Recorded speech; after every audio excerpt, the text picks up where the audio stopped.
after. Can you yell out in Chinese pictures after? Please, you are helping me out. Okay. Just yell. Don't look.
Sorry? A separar otra, Magda. Okay, everybody's here? Come on, listen. Okay, so now we are inside the archaeological site of Nekromanteion. Nekros in the Greek language means dead, and Mandio is the oracle, the unique oracle of the dead person all around Greece. The most famous oracle is Delphi, about 2 hours far away from Athens, and another very popular is Dodoni in the surrounding area of Epirus. Now, as for this site, it is a complex. We have got, let's say, 3 different parts. Where we are right now, we talk about the Hellenistic times. It means 300 years before Christ. The archaeologists have found, here we can see some rooms and corridors all around. You can see the ruins of some rooms, and also, for example, behind you there is a kind of corridor, and then there is a kind of meander, labyrinth. We had 3 doors, iron doors, and after the 3 iron doors and the labyrinth we have the main hall. The main hall is this one. I cannot see, I don't know if you can see very well in the ground plan, this number 4. Because everything was happening, the meeting between the life and the souls of the dead person was happening on the main hall. That was very important. But what about the rooms and the corridors? What was the use of them? Yeah. They were, first of all, bedrooms, and let's say to spend the night, because imagine many pilgrims, they used to come here and to ask for, they wanted to foresee the future. They want to foresee the future and to meet the beloved, let's say, dead persons. But there was a kind of procedure. It was, first of all, the meeting with the priest guide. Then they had to explain, for example, I am Anna and I would like to meet my father who passed away 5 years ago. Okay, then there was a kind of procedure. I had to spend 3 days and 3 nights in these rooms And the rooms, now of course you can see it has got a polygonal system, let's say, as for the architecture.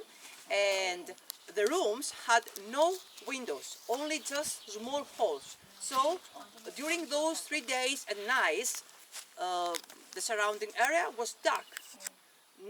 And there was a reason for that. Then I should talk to priest about my father, let's say.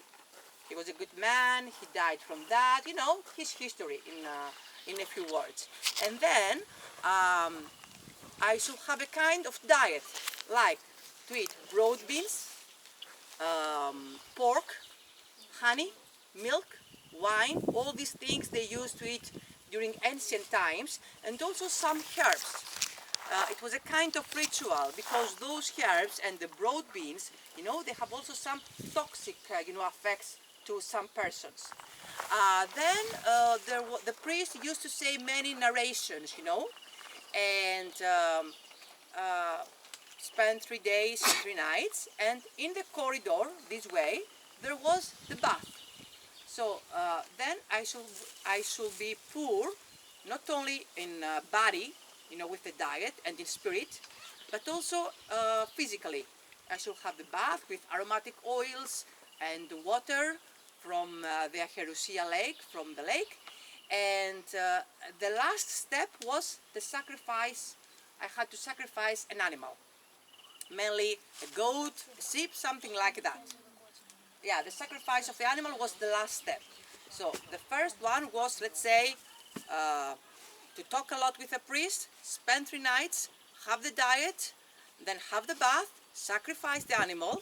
Sacrifice the animal, it was in that corridor just before the meander, just before the labyrinth. The labyrinth had 3 iron doors, one behind the other. So the entrance was this way, and the exit was on the other side. Like that, nobody could see what was happening. Everything was kept in secret. And then I had also to drink the blood of the sacrificed animal. Yeah, like that I was ready.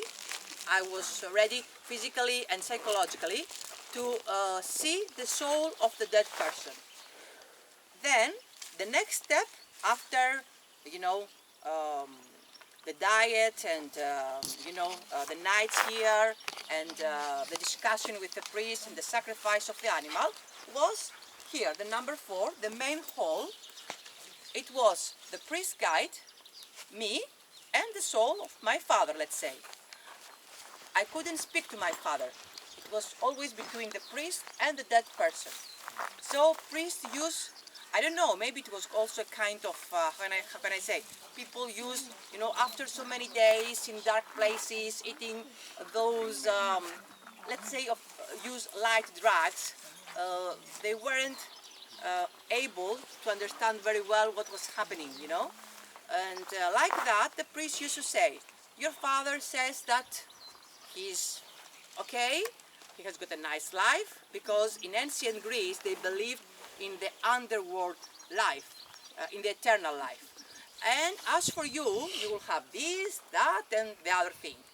And of course, apart from the sacrifice of an animal, I should give some offerings, like it can be like ex votos, money, or something like milk, honey, wine, things that they can be used as food or money. And then it was the exit. Now, behind the main hall, they found underneath there is a crypt. And we call it the residence of the king Hades and his wife Persephone. Of course, this is mythology. While Nekromanteion, it was real. We had the people that they used to come here and to have this procedure. And we know that by literary sources. As for the crypt, we have got 15 arches based on pillars. And the arches are high about 3 meters and 20 centimeters. I'll show you some pictures because it's quite impressive.